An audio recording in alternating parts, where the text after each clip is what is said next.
Hey, Sarah.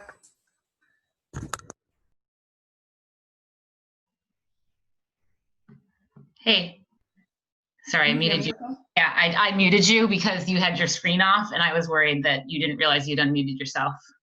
No, it's all right. But I just want to make sure you can hear me okay because I've got like a different setup than normal. Yes, can hear you perfectly fine. You're frozen. Oh, great. Okay. Am I back? No, yeah. Okay. Hopefully I won't have connectivity issues tonight. I'm going to make you co-host right now. Okay. All right, I am gonna turn my screen off and mute for a minute. Sounds good. Just so I can organize myself. Sounds good. Thank you, David. Okay. All right, I'll be back.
James, do you want permission to record? Yes, please, if I could. Will do. Yes, thank you. All right, that Appreciate should do it. Great, thank you so much. Absolutely.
Hi, Sarah. Hi, Bill.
Hi, Sarah. I just want to check my audio. Sometimes I have to dial in.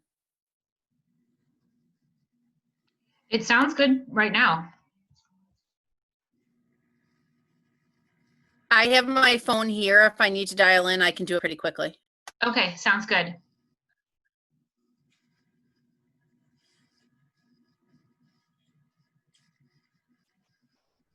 I'm going to give a couple more minutes as people are still being admitted.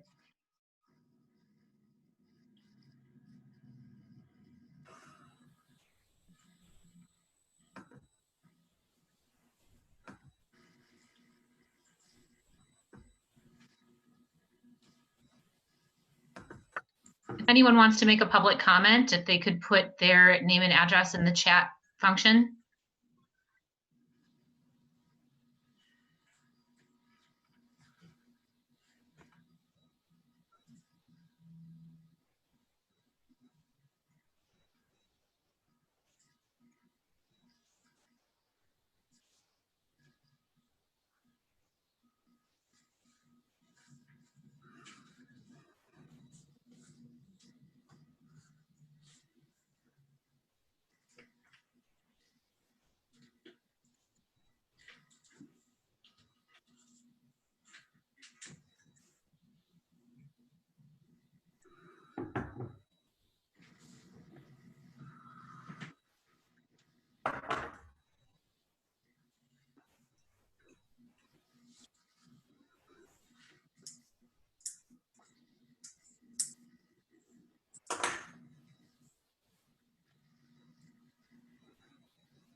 Okay, I will call us to order at 7:03.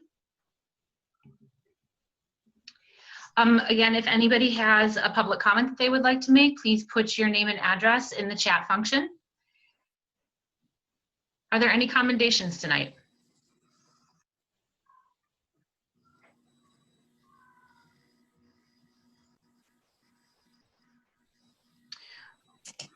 All right, I don't see anybody with their hand raised, so we will move on.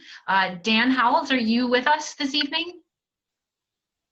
Sarah, I have my hand raised and I messaged you in the chat to speak. Yes, for public comment. Okay. Yep, I got it. Thank you. Dan Howells, are you here for the student representative?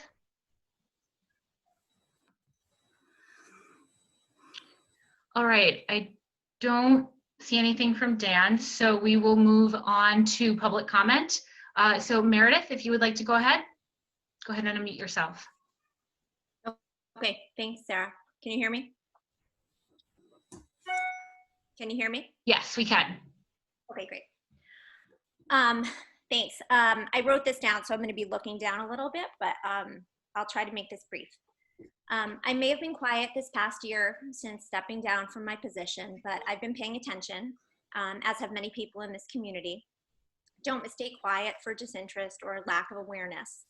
But the public comment at last week's or the last school committee meeting by the chairman of the FinCom and the subsequent reporter article regarding a surplus have gotten a lot of people talking. And it's compelled me to speak up with what I believe are some important reminders for the committee and for the public. I'm concerned that celebratory talk of savings without appropriate context is at best premature and at worst misleading, and frankly also concerning given the dire circumstances surrounding the savings, whether pandemic related or otherwise. Conflating a change in projections based on this extraordinarily unique year with the suggestion that the overall budget was fine all along is a false conclusion. You have the opportunity to correct this mischaracterization. Don't give the community misinformation regarding the sustainability of our school budget. This year started off with new leadership at the helm and in the business office. It's my understanding they are well respected and have done good work, particularly in the last few weeks of extraordinary challenges, and I commend the committee on these successful hires. Don't forget that these new eyes on the budget came to a similar conclusion, and it's in bold in a committee memo from October. Quote, the FY20 budget is not sufficient to support the current level of academic services, unquote.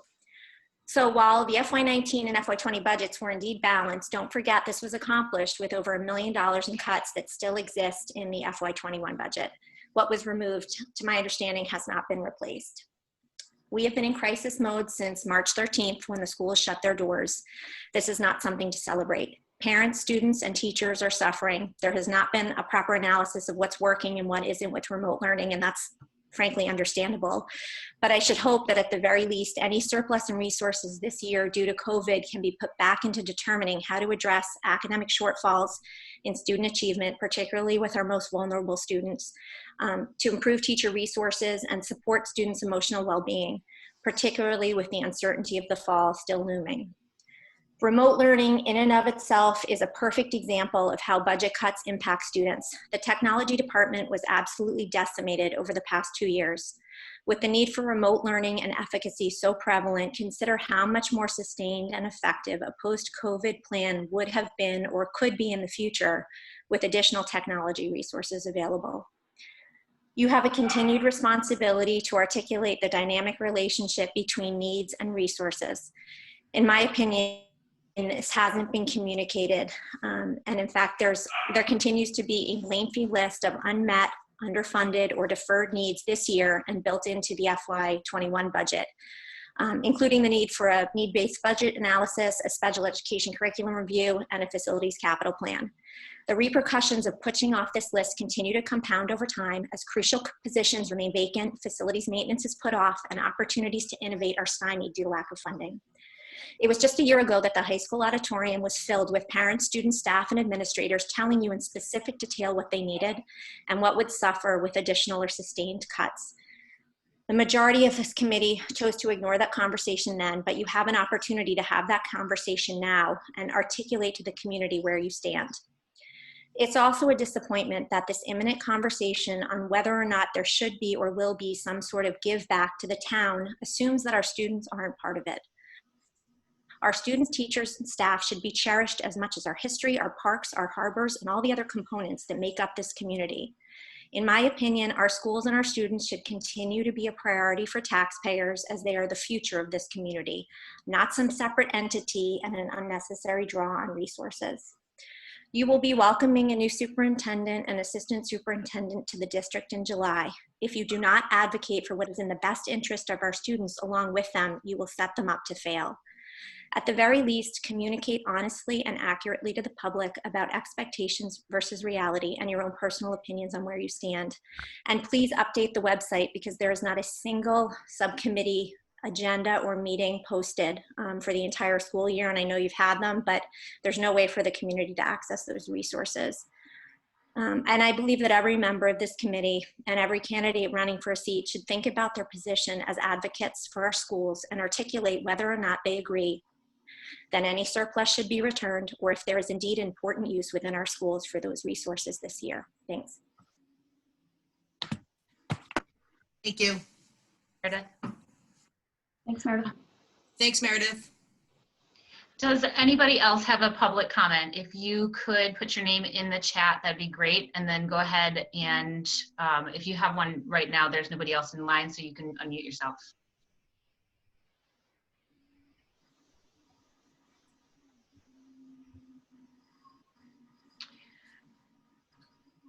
Okay, I don't see anybody else, so we will move forward. Just one more check. Dan Howells, are you there for the student representative? All right. I don't see him. I don't see him either. Thanks, Megan. Okay, so at this point, I need to announce that although the agenda does not indicate a vote regarding school choice, that was an oversight and a vote is expected after the close of the public hearing. So at this point, the school committee will conduct its annual public hearing on school choice as required by Massachusetts General Law, Chapter 76, Section 12B. Do I have a motion to adjourn the public meeting and go into the public hearing? So moved. Megan moved.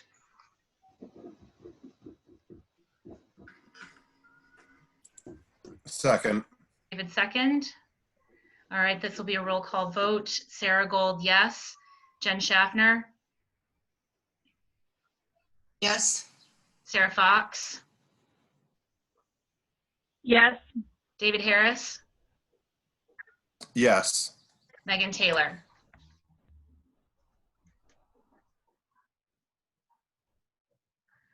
Yes. All right, so we are now in public hearing. Bill will make a brief presentation. And then once he's completed, I will open the public hearing to any questions from the public. And then once we are finished with public questions, I will ask for a motion to adjourn and re-enter the public meeting. So Bill, go ahead. Sarah, you're kind of going in and out. Okay, so I'll just repeat that again. Bill is going to make a brief presentation, and then once completed, the public hearing will be open to questions from the public. Sarah, when was this added to the agenda? Because I didn't originally see it. It's been there. Okay. Well, it did. I think it got added, didn't it? After Tuesday? No, No, Okay. it was on the original agenda. Okay. Bill, go ahead. Thank you, Sarah. Good evening, everyone. My presentation will be quite brief. As you all know, this is an annual item that the school committee takes up as required by a statute. This is a decision that basically relates to whether or not there is available classroom space in the district to take on additional students. We've talked about enrollments for next year many times throughout the past number of months. And given our anticipated enrollments for the 2021 school year, and further underscored, quite frankly, given the still uncertainties regarding what the return to school will look like in the fall, there is not available space that will allow Marblehead to participate in this program. So my recommendation is do not participate in school choice because of the lack of available classroom space. And to my knowledge, Marblehead has never participated in school choice before. But that's my recommendation. Okay, at this time, How brief was that? that was really brief. That was good. At this time, I will open the public hearing to any questions from the public.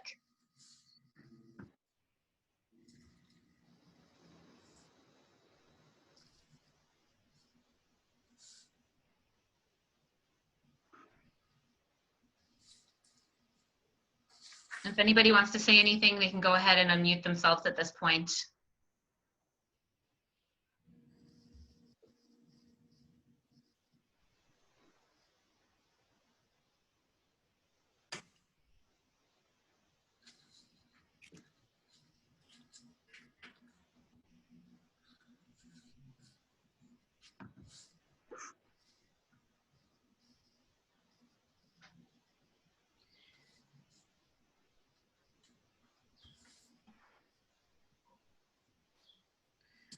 All right, I don't believe that there is any comment or questions from the public at this point.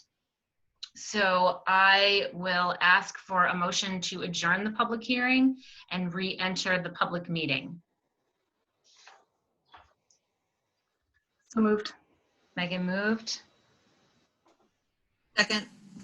Is that Jen that seconded? Yeah. All right, Yep. thanks. Okay, roll call. Sarah Gold, yes. Jen Schaffner, Yes. Sarah Fox, Yes. David Harris, Yes. Megan Taylor. Yes. All right, so the motion carries 5-0. We are now adjourned from the public hearing and are back in the public meeting, which will move us into the school choice discussion. So if there are any school committee members that have any questions, go ahead and raise your hand, or just, feel free to ask Bill. Sarah? Bill, sorry. I think Go ahead, Jen- Sarah. That's fine. Okay. My question is, I know that we've never done it. Do most of the districts you've worked in not do school choice, Bill? Is it not done that widely? I know Salem does it, but. In various parts of the state, it certainly varies. There are pockets of districts that do participate. I have not worked in a district that does myself. Some might say that's half the districts in the state. Thank you, Dave. Jen, did you have something? No, I don't have a question. I wonder whether for the purposes for the folks that are in the audience or participating, whether if Bill could take maybe just a minute or two and explain what school choice is? Sure, I'd be happy to. So school choice under Chapter 76, Section 12B of the Mass General Laws was enacted in 1993 under the then called Education Reform Act of 1993, which changed many things about public education in the state of Massachusetts. One of the outcomes of that on the legislation was school choice program. And basically what that is that the law presumes that school districts across the state will accept students from other school districts into the district, so they will allow them to enroll. In return, districts will receive a nominal amount of money from the state. It's currently $5,000 per school choice student enrolled. So if we participated and had 5 students, the town would receive an additional $25,000. At the outset of this law, I think many school districts, and certainly the school district I was working in at the time, and then subsequent school districts right in the greater Boston area, there were a lot of philosophical issues around participation. But the state law really directs districts to look at their capacity. So that's the law. School districts have the option of not participating, and in order to not participate, school districts must hold a public hearing and report back to the state of the decision to not participate no later than June 1st. And that's basically it in a nutshell. Thank you. Thanks, Bill. Thanks, Bill. Any other questions or comments from the committee members? All right, so based on Bill's recommendation, I will ask for a motion that the Marblehead Public Schools not participate in the school choice program for the 2020-2021 school year for the reason of lack of available classroom space. Sarah, excuse me? Yeah, I'm sorry to interrupt. Yeah, you're breaking up Okay. periodically throughout your comments. Could you just read the motion again? Yes, I definitely can. So I will, based on Bill's comments and based on Bill's recommendation, I will ask for a motion that the Marblehead Public Schools not participate in the school choice program for the 2020-2021 school year for the reason of lack of available classroom space.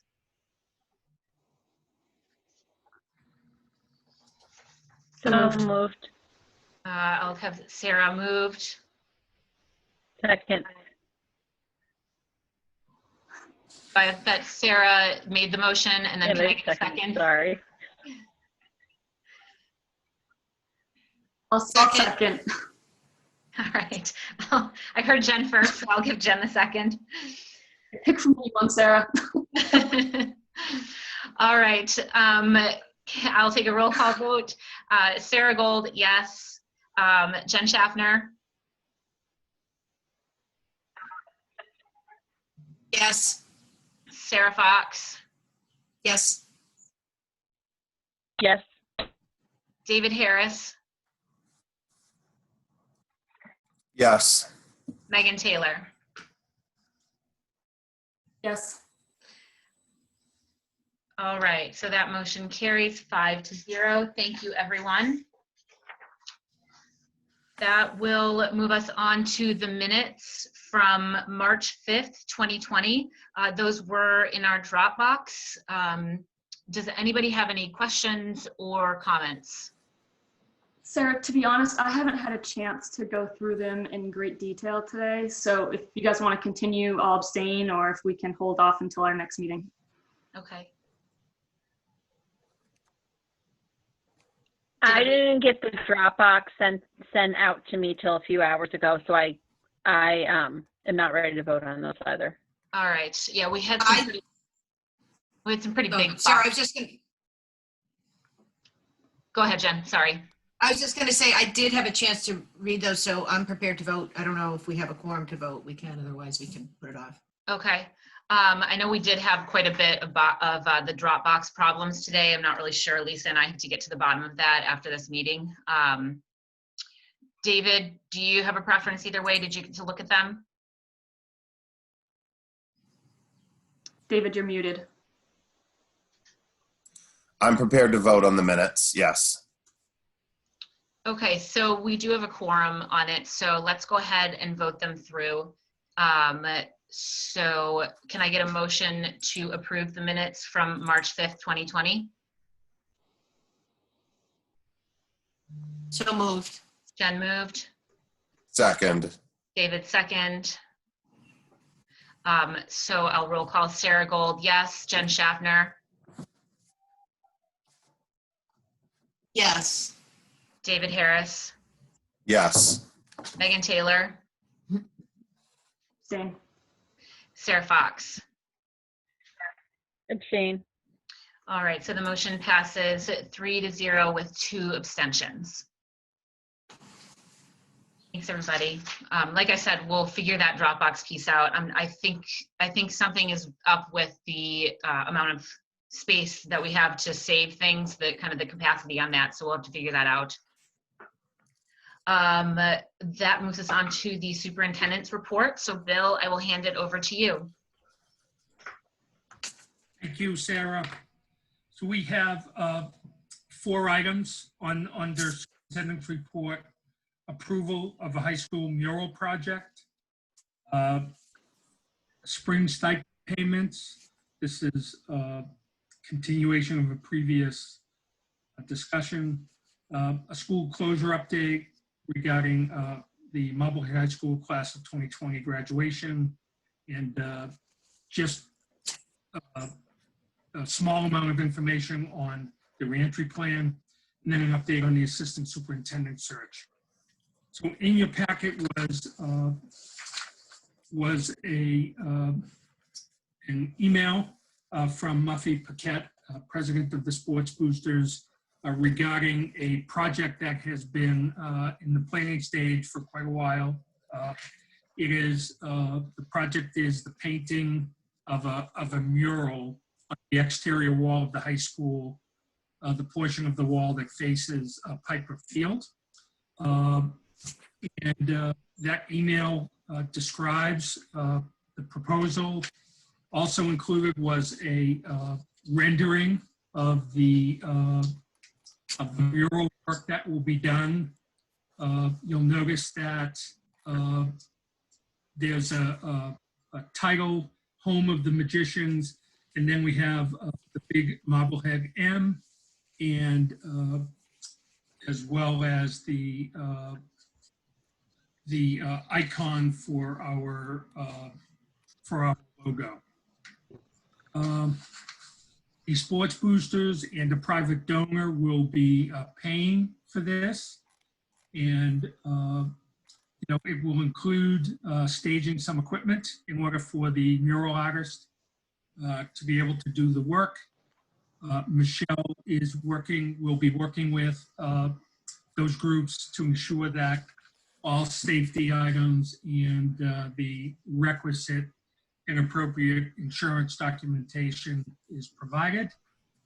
And what we're looking for the school committee to approve this project. I don't know if Muffy is online. Is Muffy here? But Dan has been involved in this, as well as Greg Zaglarski has been involved in the planning. So if you have any questions, I think Dan can probably reply.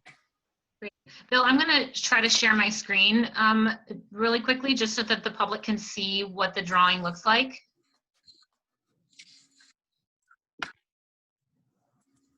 I have.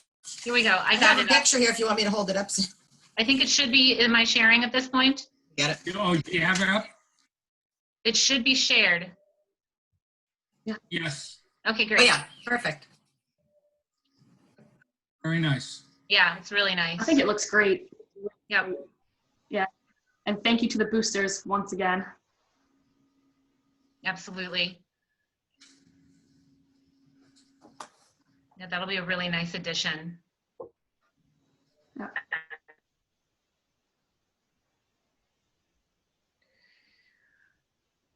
All right, does anybody have any questions or anything for Bill or for Dan?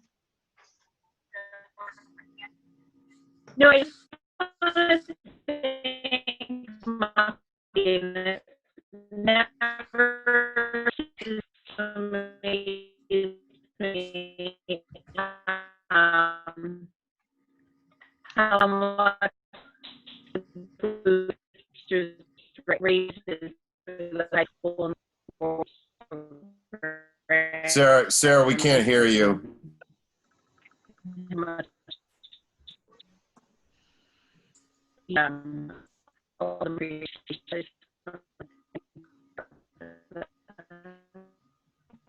So I let Sarah know via message that she's all broken up. I think what she's saying is a thanks to Muffy and all the support that the boosters always do, and how much they, how great they make the schools.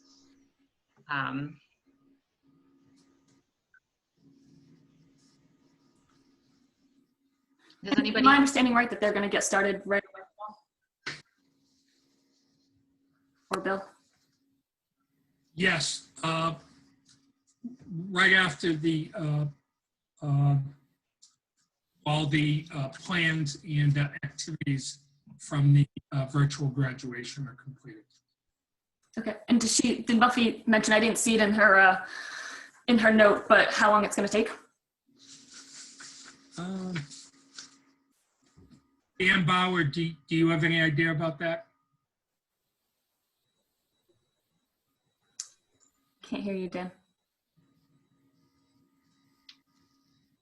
Dan, I think your audio might not be working. Oh, is it working now? Now, yep, now we can hear you. Oh, good. Sorry. I'm not sure the amount of time. I know there will be scaffolding that will need to be set up, and depending on the weather, they'll obviously allow some time to, if the weather's good and such, but I'm not anticipating a lot of time on that. But again, it's a low activity area at that point in the year. Right.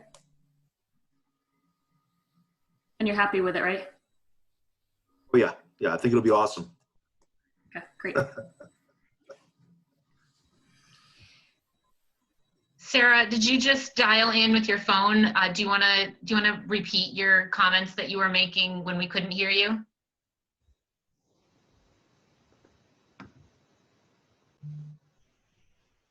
Yes, I was just sharing how much I appreciate all the work that Muffy continually and all the boosters put into raising funds and doing great things for our athletics department.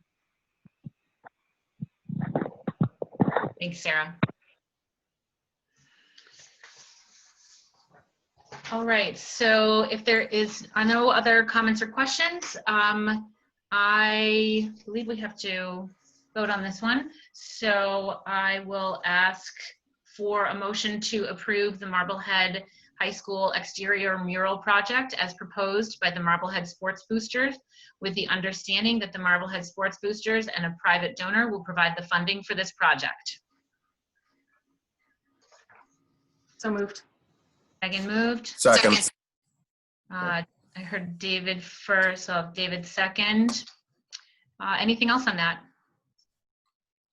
All right. So Again, just a big thank you to Muffy and to the private donor. thanks, Jen. All right. And the boosters. Yes, and the boosters, absolutely. Sarah Gold, yes. Jen Schaffner?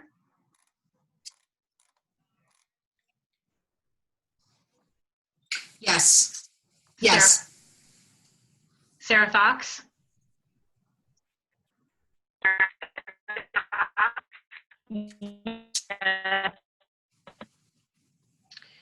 David Harris? Must be a lot of people online tonight in Marblehead. Yes. All right, I got a Yes. yes from Sarah and a yes from David. And then Megan? Yes. All right, so that motion carries 5-0. Thanks again to Muffy and the boosters, and as well as that private donor for sure.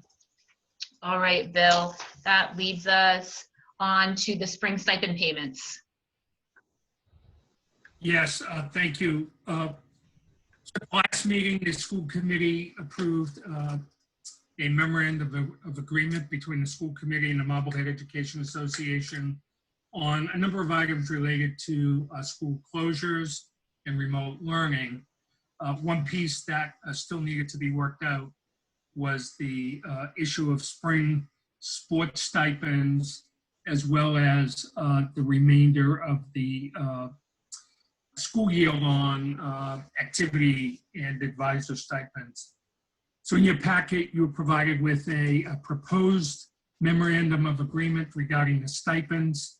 So in working through this, we worked with Greg Sikorsky, our AD, with the principals, in particular Dan at the high school, and as well as Joan Miller, the president of the Marblehead Education Association, in reviewing in reviewing the status of the spring sports situation on March 17th or March 16th. Spring sports were put on hold until April 6th.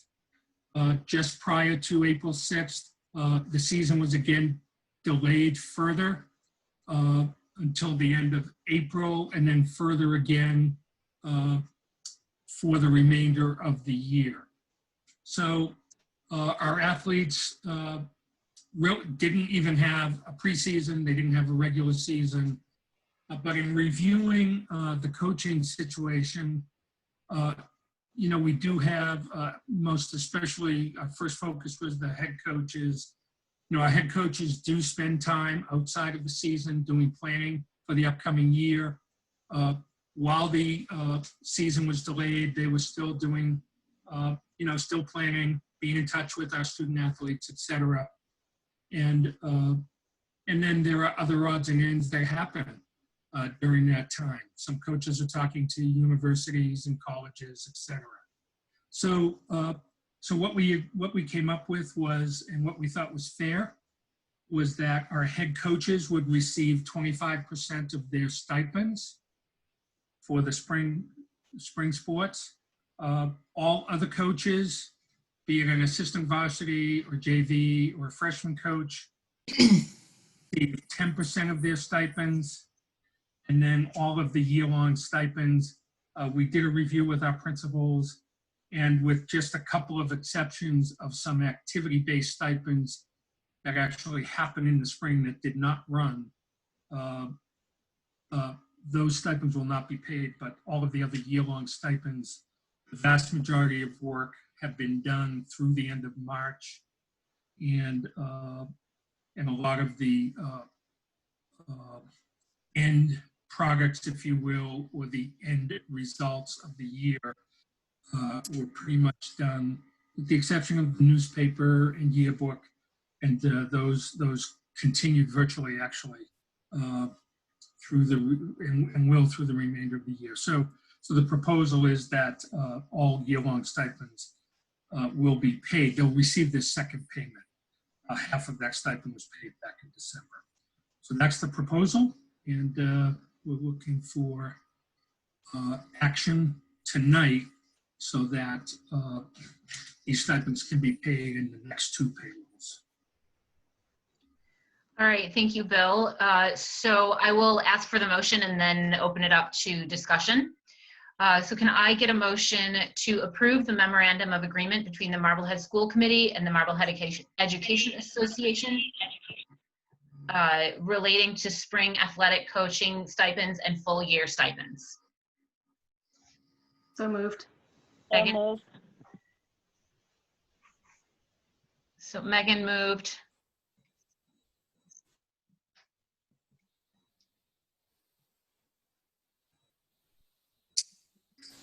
Second. Sarah, second. All right, so that'll open it up. Bill, I just want to say thank you for going back and looking at this further. I know when we had all discussed this a couple of weeks ago within that larger MOA, that we had asked you to go back and really take a deeper look at this to make sure that we were paying people a fair amount for the work that they had done. And so I really appreciate that we were able to dig a little bit deeper and have a better grasp on things that people have been able to do. Does anybody else have any questions or comments on this?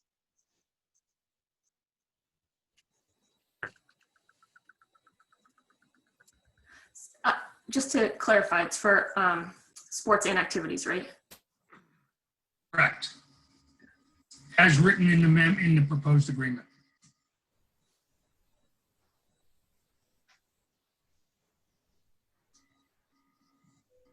Yeah, I'm good with it. I think it's fair, and I appreciate the work that Bill and Dan and Greg and Joan and everyone else did. Absolutely.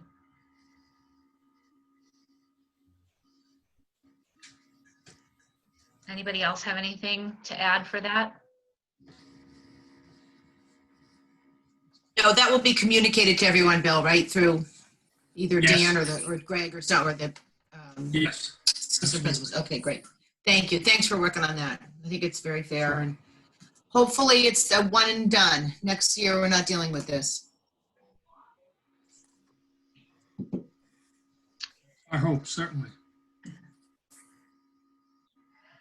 All right, so I don't think there are any more comments. And we've got a motion and it's seconded, so I'll call for a roll call. Sarah Gold, yes. Jen Schaffner? Yes. Sarah Fox?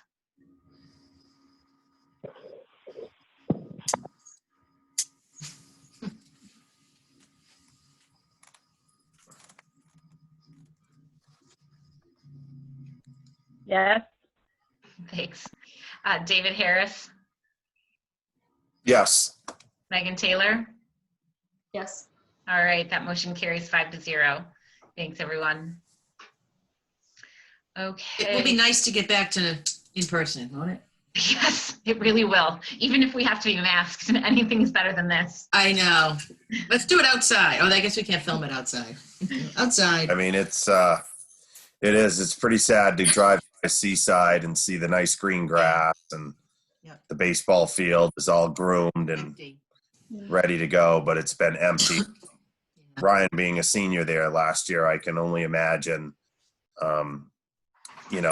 what it means to the seniors and everybody that was looking forward to having an opportunity to play their spring sports season. So thanks for everybody who did their best to try and make it happen. And I agree with the vote that we've just taken, and hopefully as we move forward, this will be the last of it going into the fall. So. Go Marblehead. All right, Bill, you've got a school closure update for us, including the final graduation plan for the class of 2020, and then a continued discussion on the reentry plan. Yes. So in your packet was a copy of a letter that Principal Bauer sent to the class of 2020 and families, finalizing the details of our virtual graduation scheduled for Friday, June 5th at 6:00 p.m. The plan is basically the plan that Dan described to you when he was here at the last meeting on May 7th. And Dan and his team have spent yeoman's work putting this together. I think it's an excellent plan given the circumstances. We'd all prefer, of course, that we would be having a traditional graduation commencement exercises on June 5th. June 5th. Unfortunately, that just can't be done. Dan spent a considerable amount of time working with the director, public health director, Andrew Petty, and on all of the details of the planning on how this will work. And so we're appreciative to Andrew and the Board of Health for that.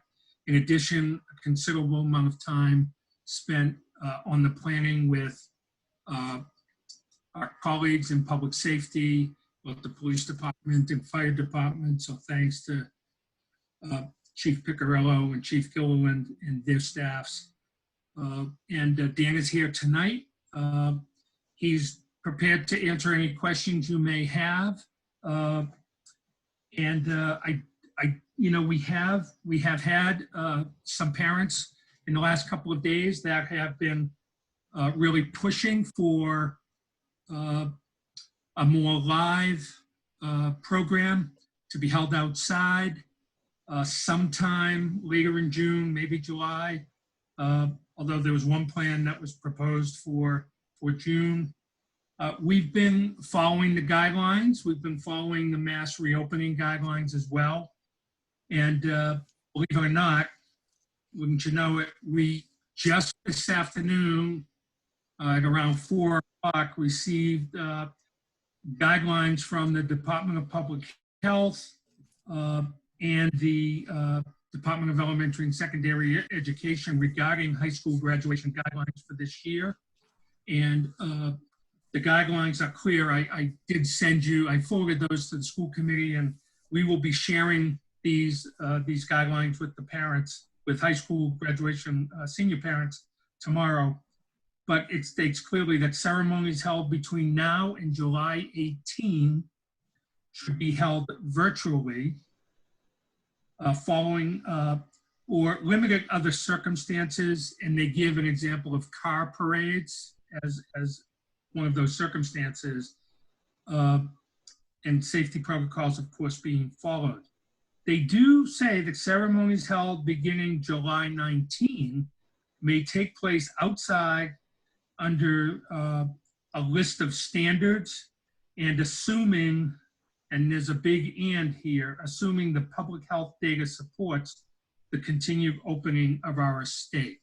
So I know that what's important to note here is that in Dan's letter and in part of the presentation that he made at the last meeting, he has made it clear that should circumstances change, which would allow for a quote unquote live opportunity, that he would be more than happy to engage in that.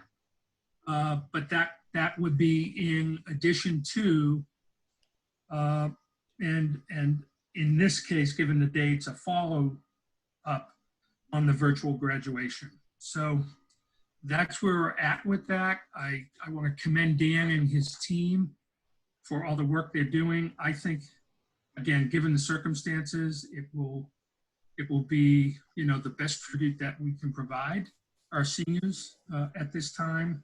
And if the senior class is inclined and would like to engage in, a outside event after July 18th, I know that Dan and his team will do everything in their power to make that work for them. Dan, did you want to add anything? No, I just want to say thank you for everybody's support. Obviously, I appreciate you giving credit to our team because they have worked really hard on this.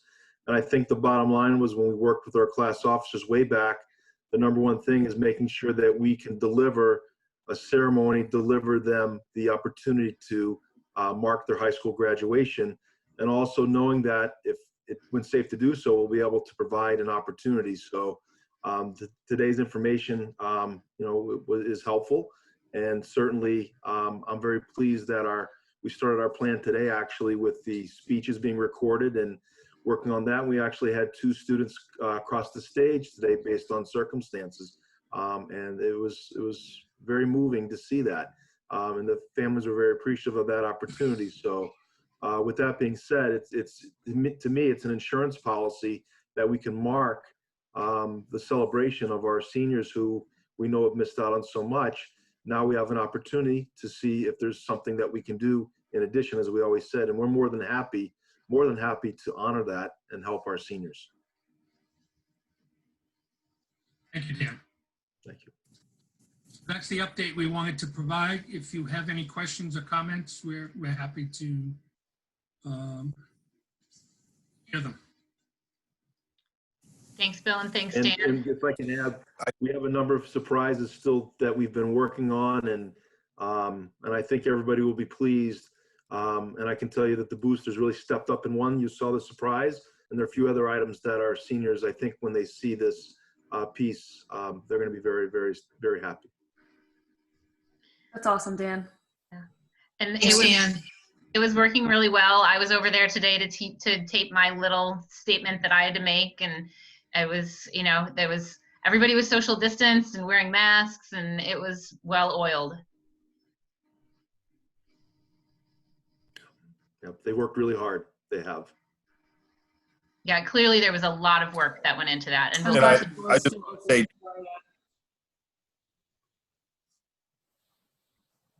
Go ahead, David, sorry.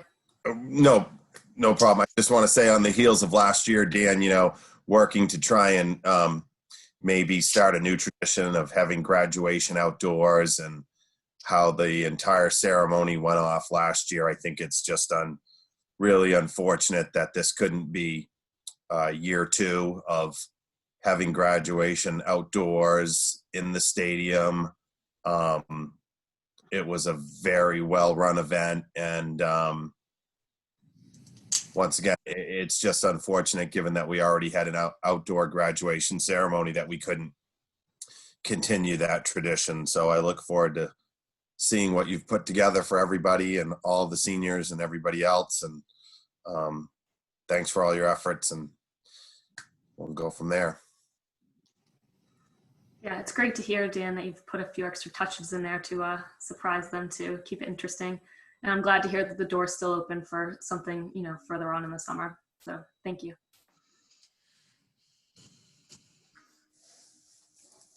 Anybody else?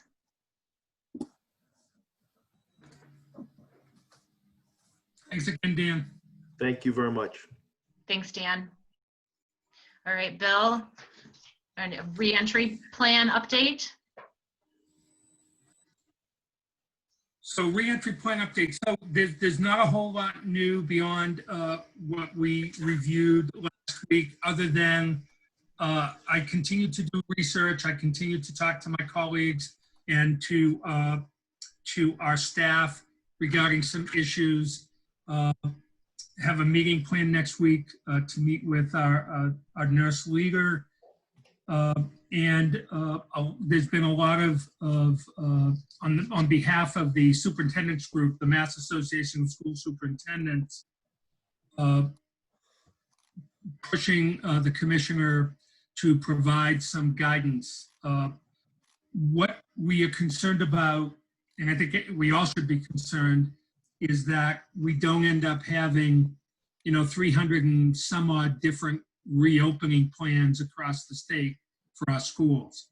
There really needs to be consistency across all school districts. Certainly in my opinion, and I think the vast majority of my colleagues, and I'm sure many, many others would agree with that. So the commissioner has established a reopening working group that was established a couple of weeks ago, shortly after our meeting and last meeting. But right now, the plans are for their timeline to come up with some recommendations, sometime mid to late June. So there is a concern that that's really pushing the envelope and pushing it out.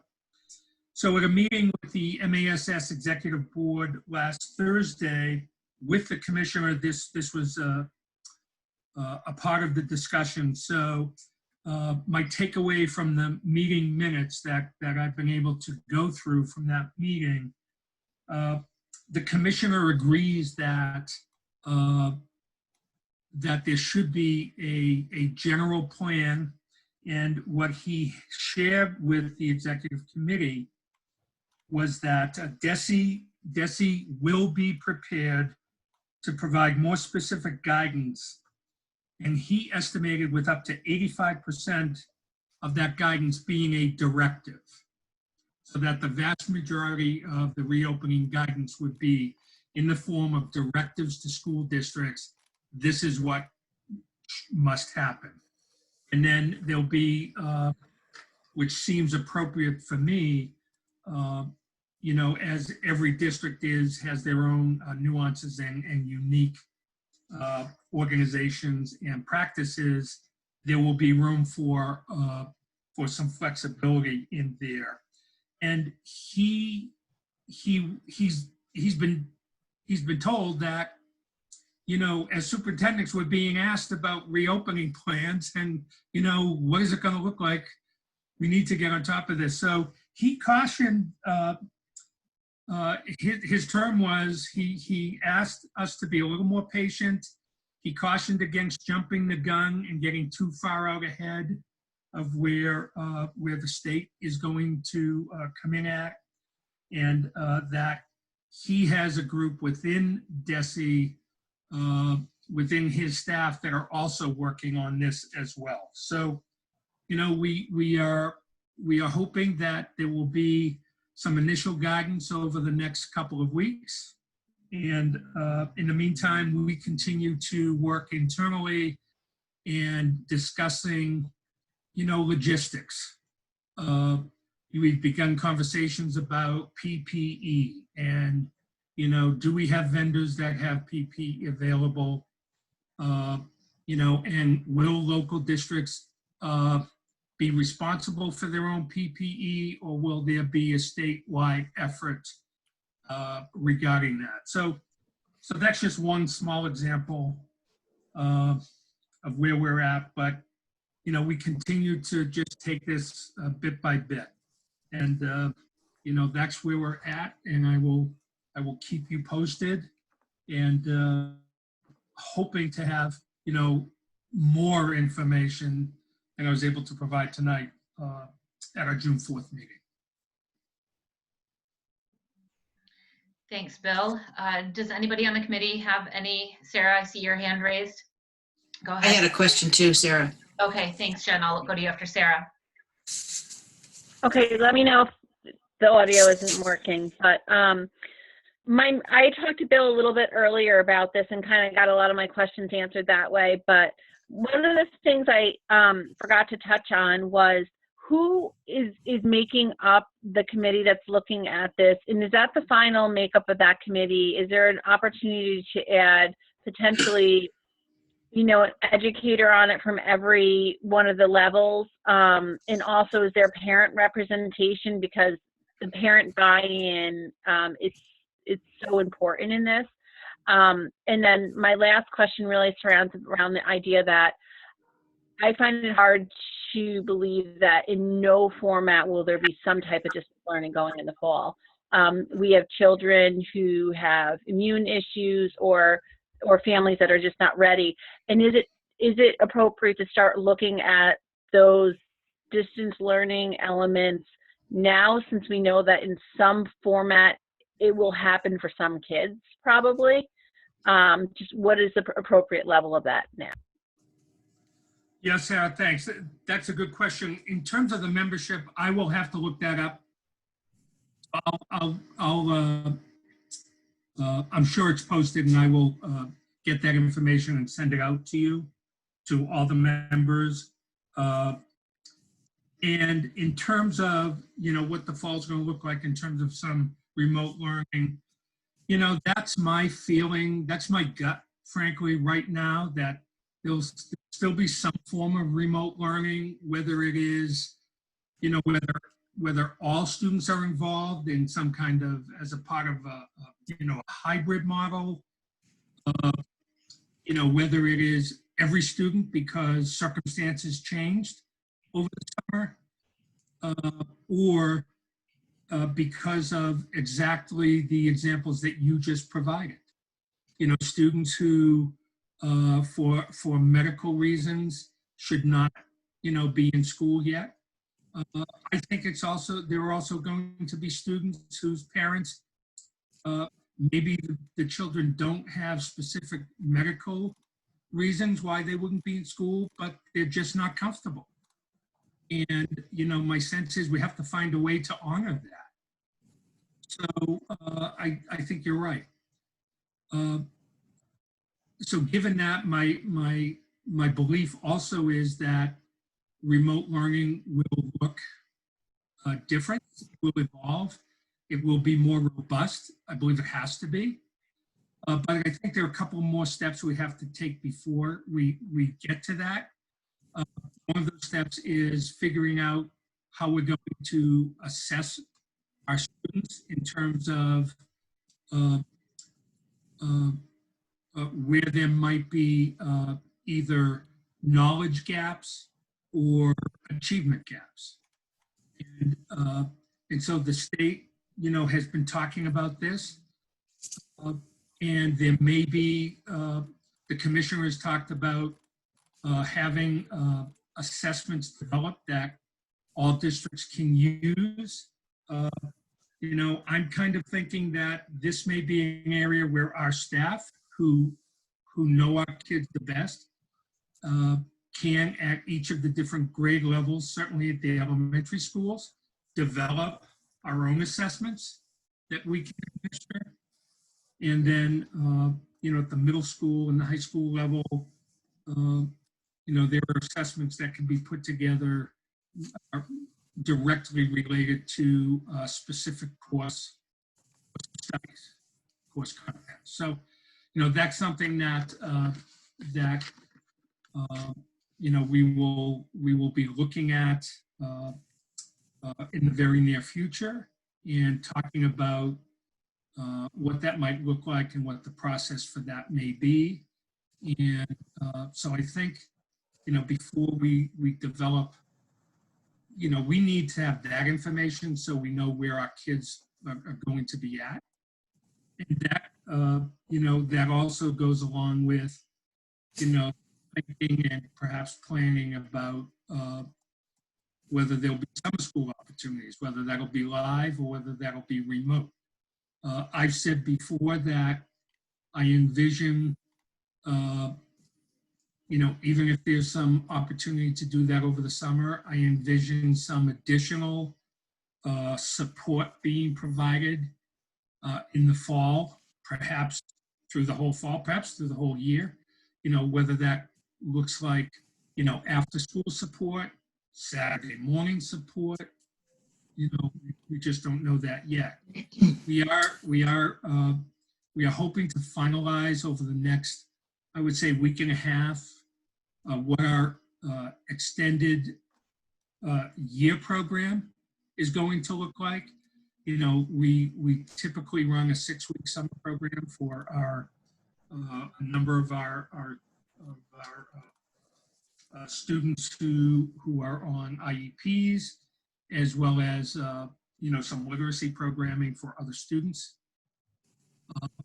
Eric has been working with his colleagues from other districts and the Northeast Consortium districts.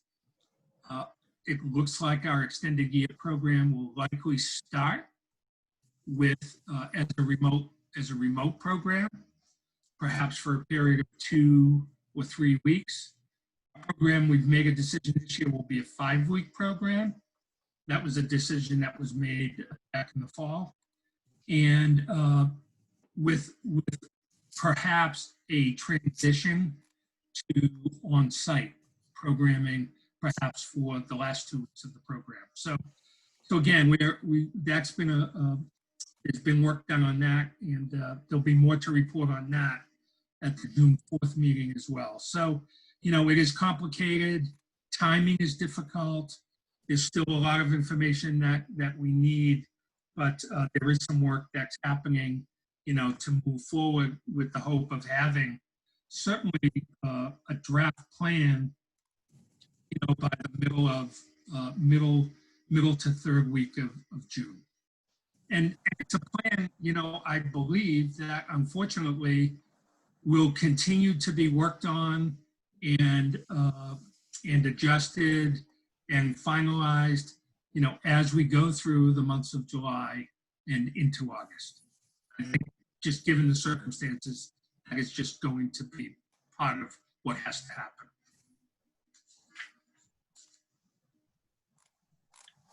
Jen? Yeah, thanks, Bill, for the update. Can you guys hear me okay? Yes. Okay, good, because my internet's a little hinky. I just wondered whether, and you talked about that committee, and you talked about working with the lead nurse. Is it worthwhile considering having, maybe some either a medical kind of advisory board? There are plenty of folks in town that are in this healthcare and epidemiology world. Maybe a pediatrician, just maybe broaden that a little bit, or do you think that would be necessary? Yeah, no, we, at the last meeting, I talked about an internal working group where I envision reaching out to members of the community who had some expertise. So I still very much plan to do that. Okay, great. I think that would be helpful. Sarah, your hand is back up. Did you have another thing?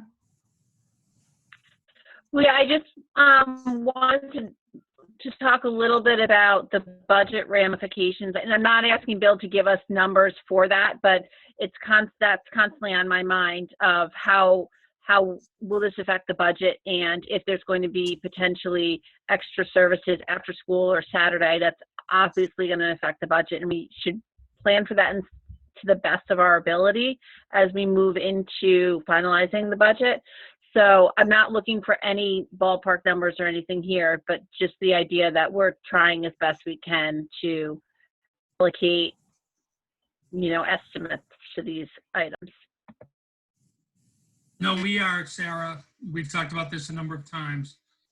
We do have CARES Act money that it will flow directly into the district. And at this point, my recommendation is that all of that money be reserved for those kind of programs. And that would be, that would be an allowable use for those funds.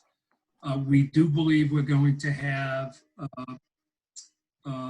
funds available through our IDEA grant to provide what inevitably we anticipate will be some compensatory services. So, we have been thinking about that. We continue to, and so those are 2 funding sources right now that we've focused on. But as we move towards, over the next 3 weeks, moving towards our public hearing date, which we'll talk about in just a little bit,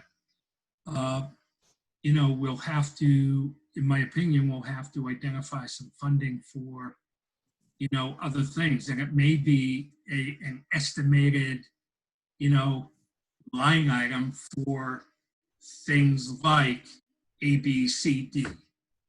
And because I think there are needs that we will have that we just won't know what they all are, even by the end of June. Bill, one thing we talked about last time, and you were going to think about a little bit more, was how do we roll Dr. Bucky into these conversations, especially since he's going to be the one who has to kind of continue to carry out this plan? Yeah, so, you know, he and I have been communicating. He understands that, you know, where we are in the FY21 budget. I reviewed that with him. You know, we're anticipating that the budget process is going to be a squeeze. And so we've started talking about that too. You know, he has, you know, we'll invite him to, you know, listen in and participate if he'd like on the upcoming subcommittee budget hearings, budget meetings, and, you know, assuming he's available, doesn't have responsibilities back in Nantucket at that time. But yeah, you know, we're working hard to keep him abreast of what's going on. Is he involved in that internal working group that you're putting together? He hasn't been yet, but, you know, we've talked about what the issues are and how we look at it. You know, we talked about, you know, I was actually picking his brain about what, if anything, they have been doing or where they were at in Nantucket. And you know, it appeared that even though it doesn't appear we've done much, we're ahead of where they are at. So, but he's, you know, he's certainly willing to be involved. Okay. All right, thank you. Bill, in that conversation with the superintendents and with the commissioner, did the commissioner make any mention that possibly any of those mandates would come with any kind of state funding, or are they probably going to be unfunded? I'm sure they'll be unfunded. You know, there is, the state is getting $2.7 billion for COVID to be distributed to municipalities for COVID-related expenses. I believe Marblehead is already knows what our allotment is from that. It's still unclear. That money has some very specific guidelines as to what it can be used for. But you know, there's a chance, in my reading of the guidelines, that you know, there might be an opportunity to use some of those funds for, you know, unanticipated COVID-19 related expenses, especially around reopening. The money is being distributed with an FY20 portion, and then there'll be the availability to access some FY21 funds. So, you know, there's just been some very preliminary information that just recently came out. And I know Jason is right on top of this and is asking all departments to take a look at the guidance and start working on some information to provide to the town side. All right, thanks. So that's something I will be chairing the subcommittee, the budget subcommittee at our meeting on Tuesday. Okay, thank you. Any other questions from anybody? All right, Bill, do you want to move on to the assistant superintendent search update? Yes, so I gave you a brief thumbnail sketch of where we've been and where we're at for the assistant superintendent search. Search advisory committee did a great job vetting and going through and reviewing over 40 applications for the position. In the end, the committee identified 8 candidates to interview. All 8 candidates were scheduled. As we got through going through the process, 2 of those candidates withdrew for different reasons. And so in the end, the committee interviewed 6 candidates, very, very strong candidates. And then in following their charge, the committee at the end of the interviews forwarded 4 names to both myself and Dr. Bucky to be considered further. Dr. Bucky was slated when I first talked about the process. It was before school closure, and Dr. Bucky was going to be involved at the, once the slate of candidates were moved forward. But given the circumstances, he was able to join the committee and sat in on all the interviews and participated in the review and the determination of the slate to move forward. That was concluded on May 8th. Moving forward, John and I were able to talk about the candidates. In my opinion, there were 3 very, very strong candidates. A 4th candidate was added, and we reviewed that candidate's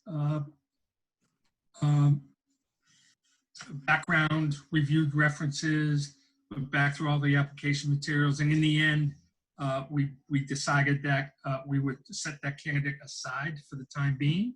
So we moved forward with 3.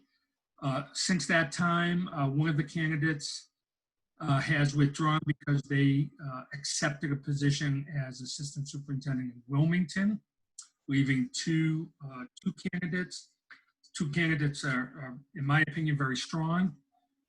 They're qualified, well qualified. Dr. Bucky and I had an opportunity to interview both of them this past Monday, and it was very encouraging, very, very good interviews. And our next step is the 2 candidates are participating tomorrow morning. One candidate from 10 to 10:30, the second candidate from 10:30 to 11 on a meet and greet with our staff, and that will be done virtually. And then, so we're in a good place. Either way, we'll have a very good candidate to be appointed. No final decisions on our end have been made at this point, but we would like to schedule a time when either one or both of those candidates can meet with the school committee prior to a recommendation for appointment. So as I indicated in the memo, we are hoping that we can schedule a meeting for Wednesday, and we're hopeful that this meeting, a time for the meeting could be determined tonight. And then that gives us an opportunity tomorrow morning to post that meeting. So that's where we're at. So is there a preference for, is Wednesday, I'm hoping Wednesday is a good day. Is an okay day for everyone? I think the question is the time. Whatever your preference would be, we'll be able to make that arrangement. So I can be pretty flexible on Wednesday. Megan, you're flexible on Wednesday. I have a lot of flexibility on Wednesday as well. Tuesday, I have less flexibility. I have a work meeting from 7 until 8. So that I would kind of need that to be scheduled around. Unfortunately, I can't make that wiggle.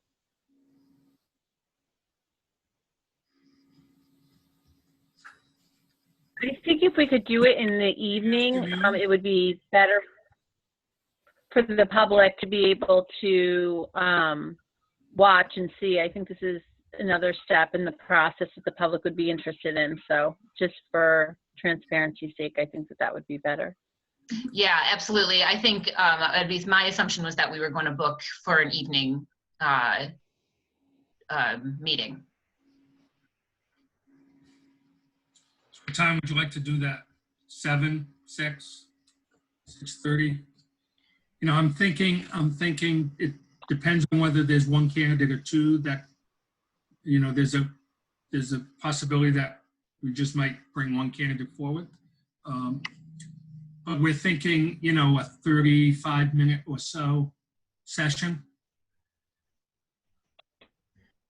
If it's one candidate, I think 7 works because it's our standard time. Yeah, I can do 7 on Wednesday. Okay. I'm fine with that. Yep, 7 on Wednesday works for me. Okay. Like, so 7 o'clock it is, and we will post that tomorrow morning. Great. Exciting stuff. All right. Did anybody have any follow-up questions for Bill on any of that?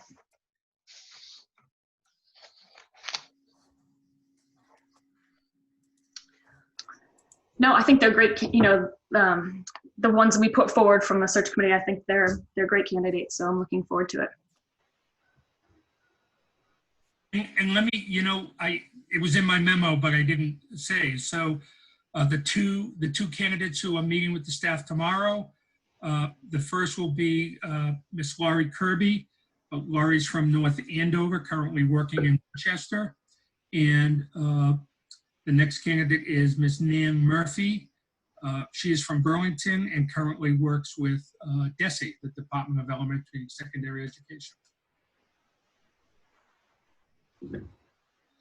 And we'll send you, the resumes and other materials for your review prior to next Wednesday. Great, thank you, Bill. And we'll post them. Thank you. All right. So that will move us on to the schedule of bills. Everybody hopefully had a chance to look that over in the Dropbox. I know, again, we had some Dropbox issues. Did anybody have any questions on any of the invoices?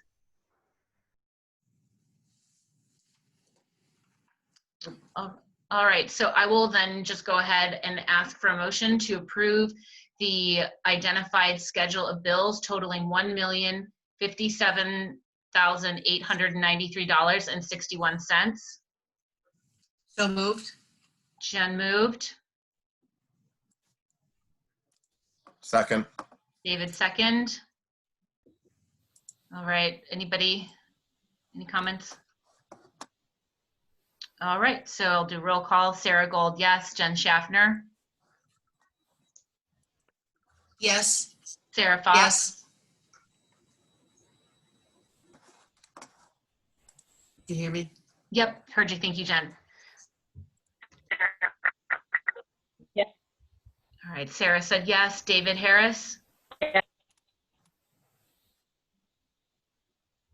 Yes. Megan Taylor. Yes. All right, so that motion carries 5-0. Thanks, Bob. All right, so Bill, that leads us to the FY21 budget update. Yes, thank you. So what I wanted to accomplish tonight, there've been communications going back and forth between with Jason Silva and myself. You know, the latest news is that his team is projecting a 10% reduction in state aid. So that includes Chapter 70 aid, of which in FY20 we received just a little more than $5.9 million. When combined with other state aid such as lottery aid, municipal assistance, charter school reimbursement, etc., total state aid to the town is a little more than $7 million. He's projecting that there'll be a 10% reduction in state aid for FY21. I've heard that there are some lawmakers who are suggesting it could be more than that. However, there are also the Finance department on the town side, along with Jason, are projecting a 7% decrease in local revenue for FY21. And health insurance rates have been established through the GIC, and Marblehead is going to experience a $280,000 increase above what had been projected previously. So clearly there is going to be a lot of pressure on the budget. But right now, you know, we're still where we were.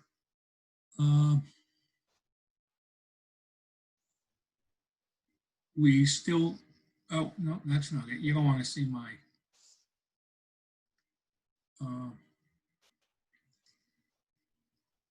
where am I? Sorry.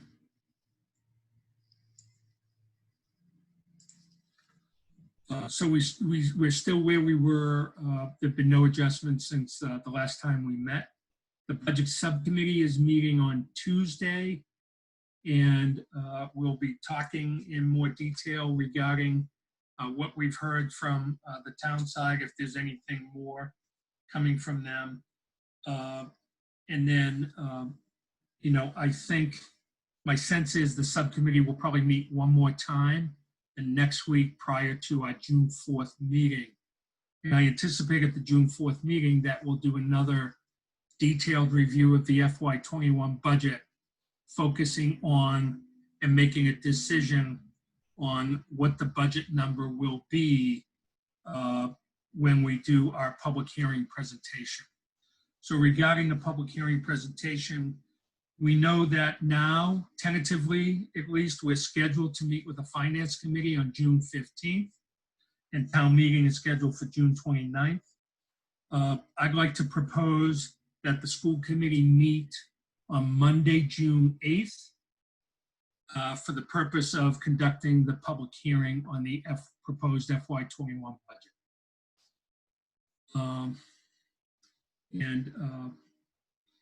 If the committee is in agreement with that date, then that will allow us tomorrow, will allow Michelle to contact the local paper in order to get the legal notice in the paper in a timely manner for that. Does anybody have any June 8th work for problems? everyone? Yeah, does anybody have any problems with Works for June? me.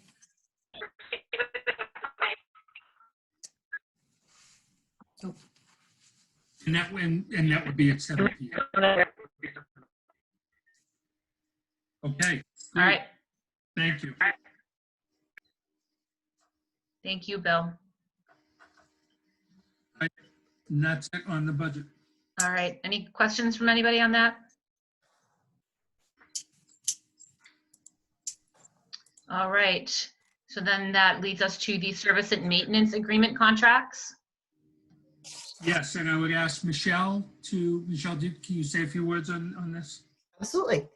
You should have seen a memo in your packet. It is that time of year when we have to start planning for our upcoming year in terms of our service and maintenance agreement contracts. Currently, we are in the process of going out to bid for 3 of our recurring contracts, and that would be for boiler maintenance, elevator maintenance, and general fire alarm maintenance, which covers all buildings except for the middle school and high school. But last year, the school committee had voted a number of contracts. They were all 1-year contracts with the option of 2 1-year extensions. This is a great benefit to us because it locks in rates for 1 year, and then if we're happy with the service, we can extend those contracts for 2 separate 1-year terms. So at this time, I'd like to request that the school committee take into consideration approving a 1-year extension for 4 of the contracts that we currently have that are expiring June 30th. The first one would be our on-call plumbing contract. It is currently awarded to Robert Irvine and Sons of Lynn in the amount of $43,080. This contract is actually held jointly by the school and town departments. So the town will also be voting this at an upcoming Board of Selectmen meeting. The second contract is our HVAC mechanical repairs contract. and that is awarded to Cooling and Heating Specialists of Newton in the amount of $29,980. This is also a joint contract with the town, and just spoken to Jason to make sure that this gets onto a Board of Selectmen agenda in the coming weeks. The third contract is a roofing repair contract, and it is awarded to Greenwood Industries of Worcester in the amount of $29,160. This is just a school contract. And the final contract is a Simplex fire alarm maintenance contract for the fire alarm system at the middle school and high school. It is a proprietary system, so we have to have a separate contract from a contractor dealing with that particular type of system. That contract is currently awarded to Johnson Controls of Canton in the amount of $15,285, and this is also just a school-only contract. So I would like to request that the school committee consider allowing a one-year extension of these 4 contracts. And if that's possible, we will get these contracts in order and we will not have to go out to bid. All right, so that'll be a series of motions. Does anybody have any questions right off the bat, or do you want me to just launch into asking for motions? Motions. All I'm right. good for motions. So the first one, can I get a motion to award a 1-year extension of the on-call plumbing contract to Robert Irvine and Sons of Lynn in the amount of $43,080 and to authorize the chair to sign the contract on behalf of the committee? So moved. Then moved. Second. Megan, second. Any questions? All right, Sarah Gold, yes. Jen Schaffner, Yes. Sarah Fox, Yes. David Harris, Yes. Megan Taylor. Yes. All right, that motion carries 5-0. Next motion, can I get a motion to award a 1-year extension to the HVAC mechanical repairs contract to Cooling and Heating Specialists of Newton in the amount of $29,980 and to authorize the chair to sign the contract on behalf of the committee? So moved. Megan moved. Second. David second. Any questions?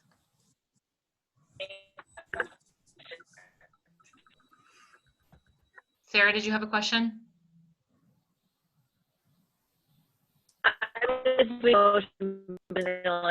Okay, sounds good. All right, so Sarah Gold, yes. Jen Schaffner.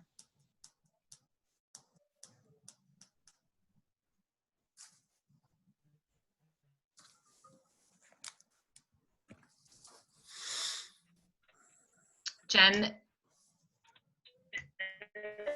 Yes. all right. Sarah Fox.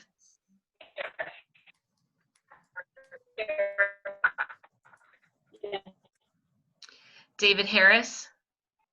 Yes. Megan Taylor. Yes. All right, that motion carries 5-0.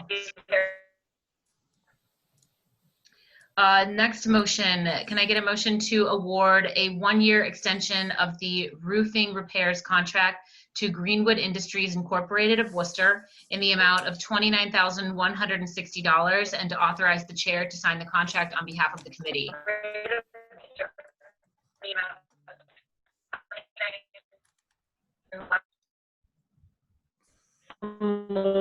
Okay, Sarah moved. Second. Jen second. Any questions? All right. Sarah Gold, yes. Jen Schaffner. Yes. Sarah Fox. Yes. Yes. David Harris. Yes. Megan Taylor. Yes. All right, that motion carries 5-0. Final motion, can I get a motion to award a 1-year extension of the Simplex fire alarm maintenance contract to Johnson Controls of Canton in the amount of $15,285 and to authorize the chair to sign the contract on behalf of the committee? So moved. Jen moved. Second. Megan second. Any questions? All right, Sarah Gold, yes. Jen Schaffner, Yes? Sarah Fox,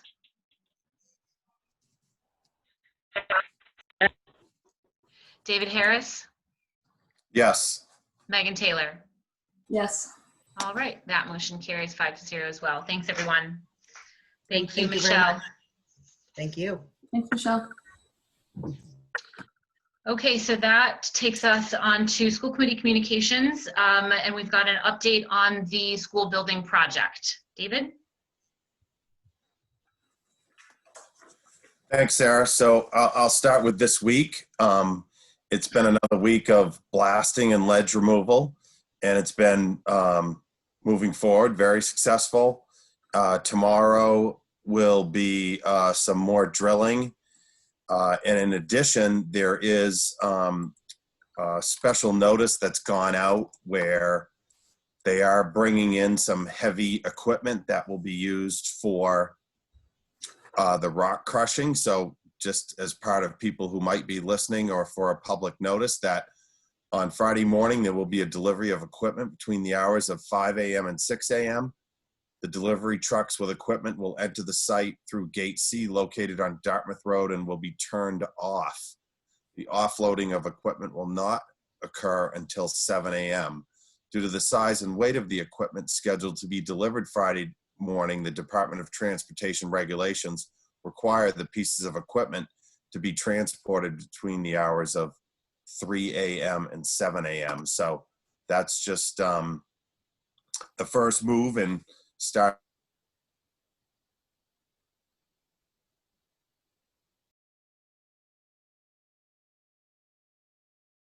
I expected that some of that rock crushing should start as early as Tuesday. So for people who are familiar with the old site as well as the existing site, if you can think about the old Bell playground that was behind Upper Bell, that's where the rock crushing equipment will be located.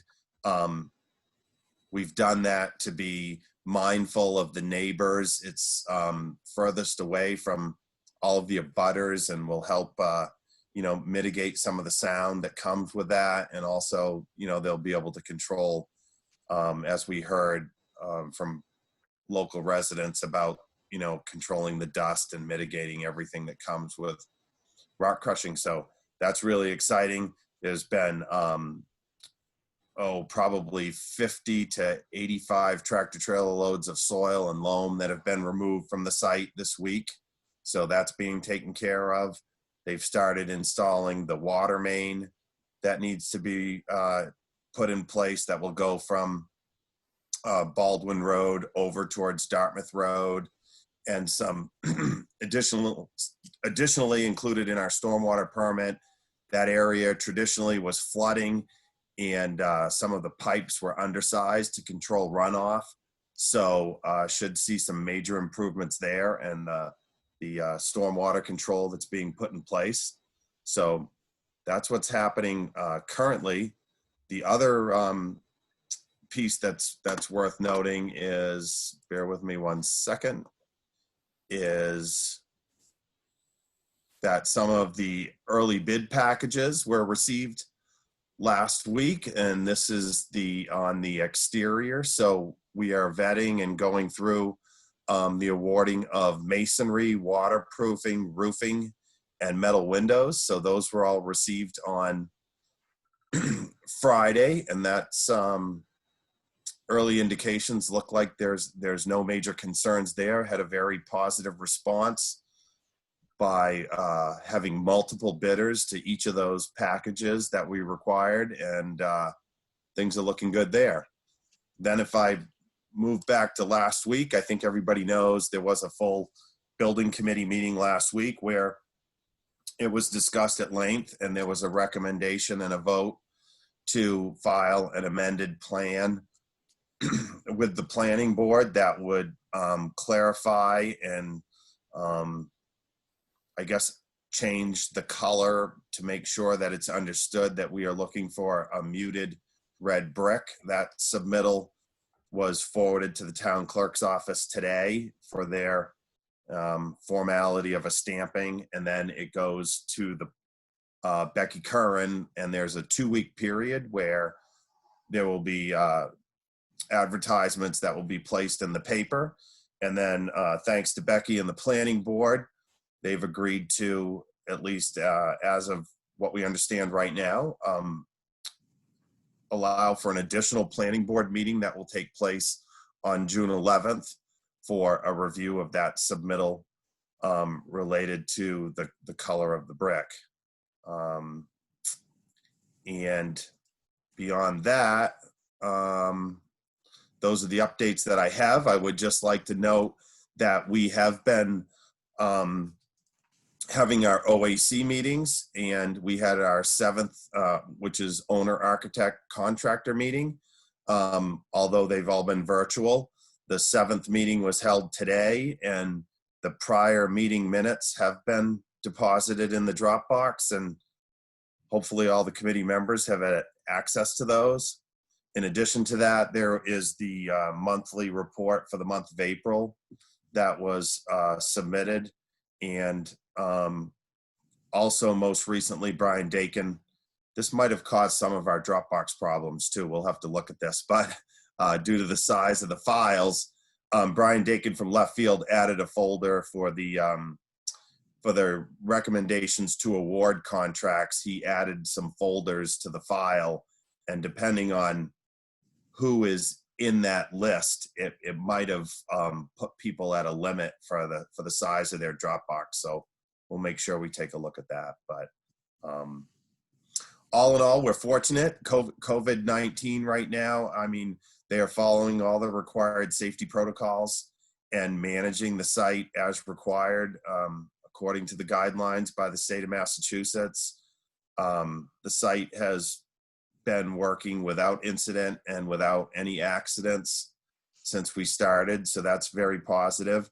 And as I've said at earlier meetings, it just continues to be a very cooperative effort, especially at the stage we're at now with the blasting. Chief Gilliland and Captain Rice on site basically 3 days this week. They'll be on site a couple days next week. Chief Piccarello has been supporting the effort by, managing some of the traffic on Baldwin Road when those blasting events occur.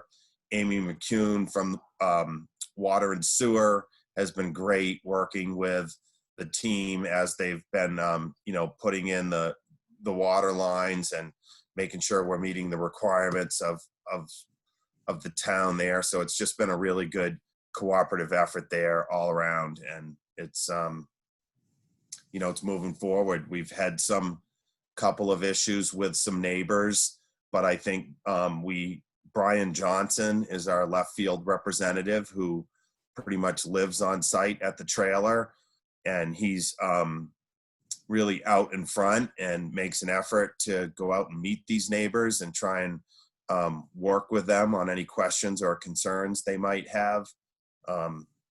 One small good example I can relay to people is someone outside of the survey area was concerned about the blasting. So we went over to their home or introduced ourselves and put a seismograph on their lawn for one of the blasts that took place a week ago. And the end result was they were very happy to, see the readings that came out, to know that it wasn't anything more than a truck that might be driving by your house. That worked out very well. And it's also worth noting that at the committee meeting, I thought it was a really cooperative effort. One of the neighbors on Jane Road, who is a direct abutter, had made a formal request, given the proximity of a path that was going to run along the back edge of the gymnasium up to the back playground. He had asked for some consideration that path be removed. And as well, could we make some consideration for additional landscaping adjacent to his property? And I thought it was really great that after getting feedback on the path, the need for having the path, and that we would be able to remove that the committee made a vote to remove that path. And so we'll also be sending a letter to the planning board asking them for their approval for an administrative change to remove that one path that goes behind the school. But I think that was a really good gesture. This neighbor has been, you know, he's right next to the project. He's lived there for 41 years. And in addition, there were some safety concerns about the path. So in the end, I think removing the path made sense, and the committee affirmed that by voting that. And additionally, we'll make sure that we'll do what we can to look at additional landscaping. So yeah, that's pretty much where we're at, and moving forward. And we do have, so like I say, the submittal was put before the planning board, and then tentatively is a June 11th meeting before the planning board. That's all I have. Thanks, David. Anybody, any questions?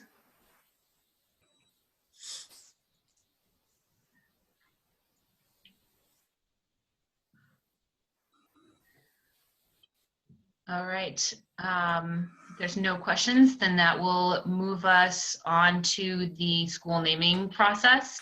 And we had talked at our last meeting about whether or not to proceed forward, and the general consensus on the committee at that point was to move forward. So tonight we have the presentation of the final names that sort of we each individually want to put forth. Is everybody still prepared to be able to do that tonight?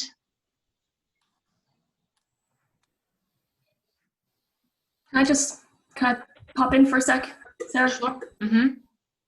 So I am prepared to, you know, give a suggestion for names tonight. But I do just want to kind of make my case one more time, and, you know, I'll leave at that afterwards. But I think, as I said last time we met, we're all excited to name this school. I think it's a great responsibility. I think everyone in the community and teachers are excited for it. I just really feel like right now, the community at large, and this name will impact the entire community. This building's going to be here for 50 plus years. We know that, right? So the community at large is just focused on life-altering events that are going on right now. We've got COVID-19, the health of their family, you know, their employment, what's going to happen in the future.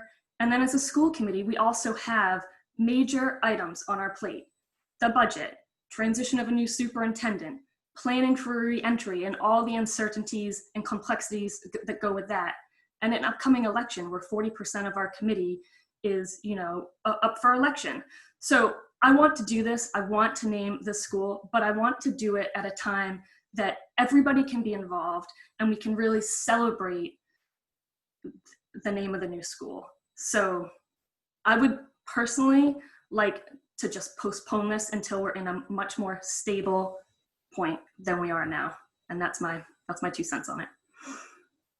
Thanks, Megan. Does anybody have any thoughts on that? Thoughts on the whole thing?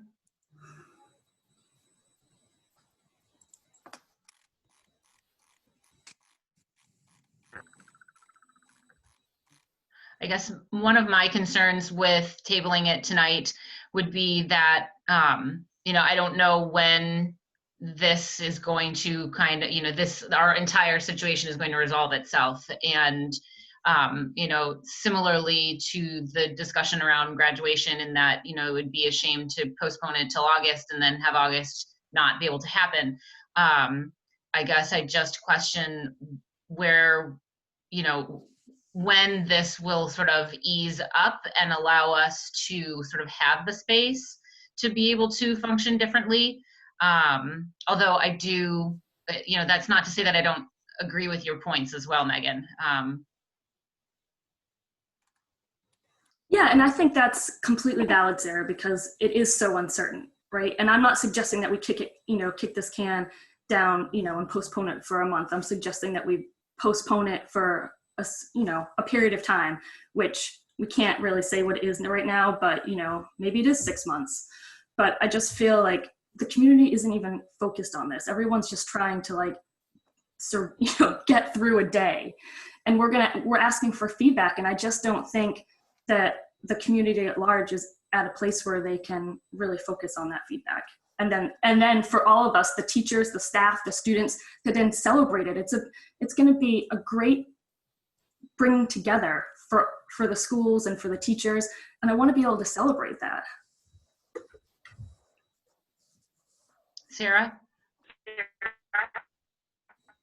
I was for a couple times about researching.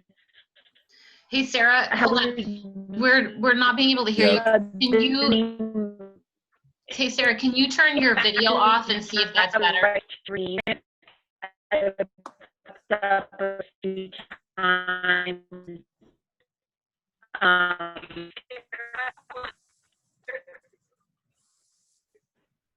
Yeah, Sarah, I can't hear Sarah at all. So. Right. I can't hear Sarah either. Right, yeah, I can't make out any of it. Definitely.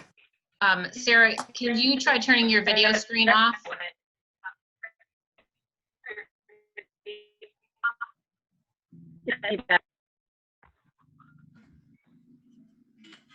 All right, Sarah, try again. Any better? A little bit better. I'm actually trying to call it as well. My concern is, my question is, I asked a few times about doing some research if we can actually even name the school. I know that my understanding is the money to provide land at Belleville was allocated in Malcolm Bell, and many a time when this happens, there's a stipulation that we I still can't hear her. I can't hear. I really can't hear anything. I can't hear anything she's saying.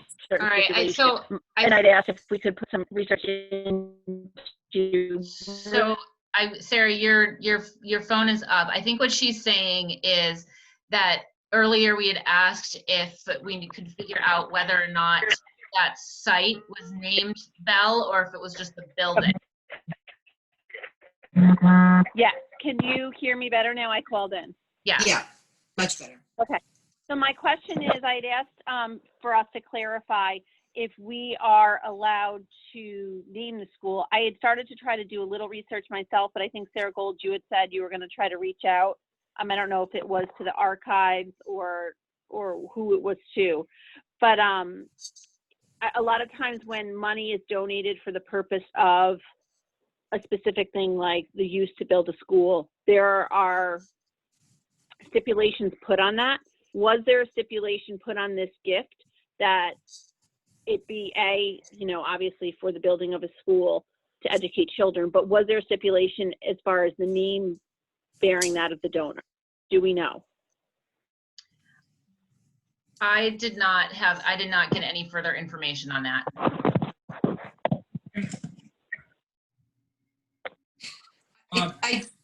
Can I clarify what donation, what money? What am I missing? The name Malcolm Bell comes from, my understanding, comes from Malcolm Bell's donation in his estate of the money used to secure the land to build the school. Huh. Okay. Interesting. Yeah, I wasn't aware of that. The school committee, I did include the policy, the school facilities naming policy in your packet. So in terms of your policy, it's very clear that the school committee has the authority to name the facility. I don't know when the policies were reviewed a couple of years ago, whether that was part of the discussion. Likely not. No, it was Bill. It was, okay. Well, I mean, we knew we would be naming the school. We didn't make really any changes to the policy. It's a standard policy, I think. Got it. Got it. So, Sarah Gold, I think Sarah Fox brings up an interesting point, which I don't have the answer to. I wasn't aware that the original school, it was named because there was a monetary donation to purchase the land. Yeah, That's what you're same. saying, Sarah? I didn't understand that from previous conversations either. No, or the land was gifted. The land was gifted to the The town. land was gifted. Okay. Right, and my understanding is that there were no strings attached, that the school had to be named as such, but I guess we can review any of those things as Sarah asked to be 100% sure, but it was just a gift, simply a gift to the town, and nothing more.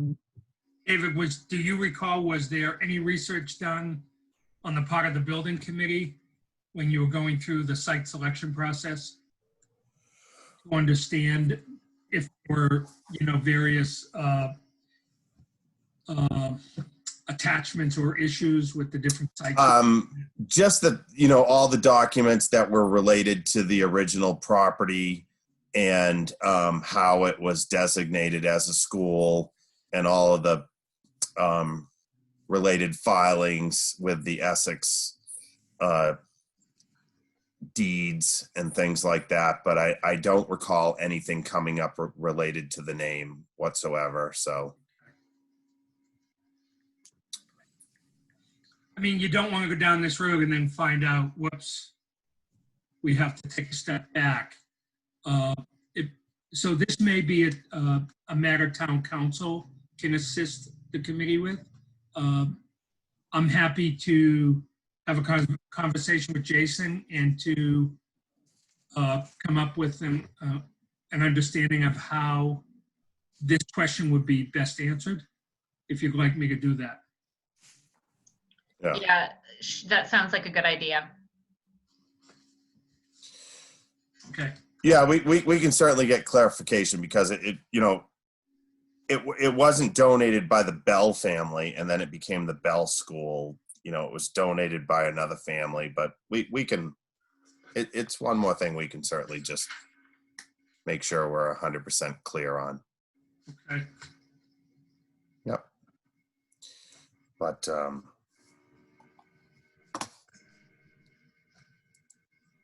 I mean, I'd just like to say, I mean, I'm with also, I mean, just based on this, I sort of agree with Megan that, I don't know that everybody's focus is necessarily on the name of the school, but because of the challenges, but I like to think there would be some excitement around it. And one of the things that we've also missed out on, and it's not a big deal, but most school projects have a groundbreaking ceremony. And, Cindy Schieffer and Emily Barron and the team prior to COVID were working with Gilbane on how they've done groundbreaking ceremonies at previous schools. And we were really excited about all the fanfare that would have come with that, having kids there, having big equipment there, and, the shovel in the ground. And as we know, the project has progressed forward and we've missed out on that opportunity. But I think just like graduation, I think there might be an opportunity to bring the two together, that when we reach a point in time when we can have the public out to do a groundbreaking ceremony and also, unveil the name of the new school to tie them together. I think that would be a nice thing to do at the same time. So hopefully we can make that happen. So maybe that would be sort of going forward, the deadline on that too, is sort of to put a focus to it, is before, we don't know when that groundbreaking will be, but before that, whoever the committee is at that point will find the name, we'll decide on the name. Sarah?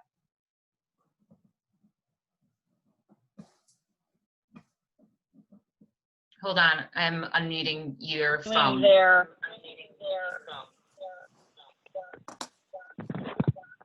in order to keep this moving along while the research is being done, so we don't lose any more time, we could, each put out the name we're thinking of. And so there's at least something out there. And then while we're waiting, because we weren't voting tonight anyway, while we're waiting to get that information back, at least let the public know this is what we're thinking.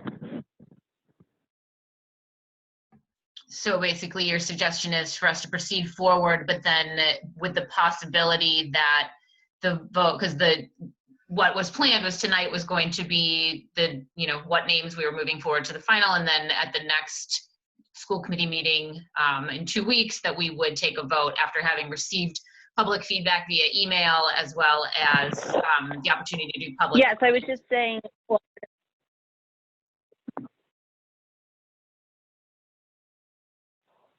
Yeah, I was just saying in order to keep the ball rolling, because this has kind of felt like a little bit of a start-stop. We could put out the names we're all thinking, and then between now and when we have our next meeting, we should have an answer.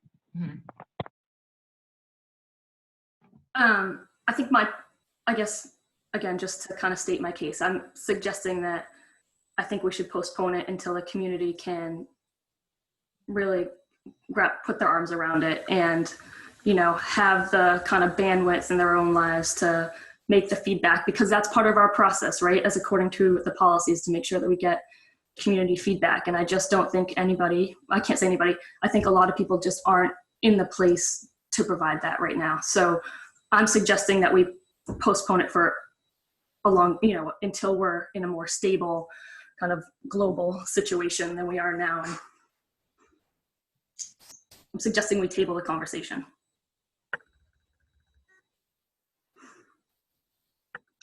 Jen, do you have any thoughts on it? Yeah, I was prepared to provide the 2 names per our instructions for tonight, but yeah, it sounds like it's the will of the committee to postpone this. So, yeah, that's fine. I'm not totally sure if it's the will of the committee. I think we're a bit split. Well, I'm not hearing anybody really strongly feeling like we need to do this tonight. I guess maybe that's what I meant by the will of the committee. Yes, that's very true. Very good point. I agree. Perhaps someone should make a motion to table. Okay, I'll make the motion. I make the motion to table the school naming conversation until we're in a more stable global situation, or at least local situation. Actually, can I just chime in there? Yeah. I think that, I don't mean to disagree with you, Bill, but I don't know that making a motion to table, it's not on the agenda as a voting, something we're going to vote tonight. So I think if we just agree that we'll postpone it, it doesn't tie us to any particular date or in the That future. works too. Yeah. Yeah. Yep. Okay, I'm good with that. Okay. All right, so we will postpone it for now, getting clarification as quickly as possible on the gift piece of that land/building name. And then I will plan to report back to the committee, or Bill will, at our next meeting, regularly scheduled meeting, regarding that. Sound good, Bill? Yes. All right. Happy.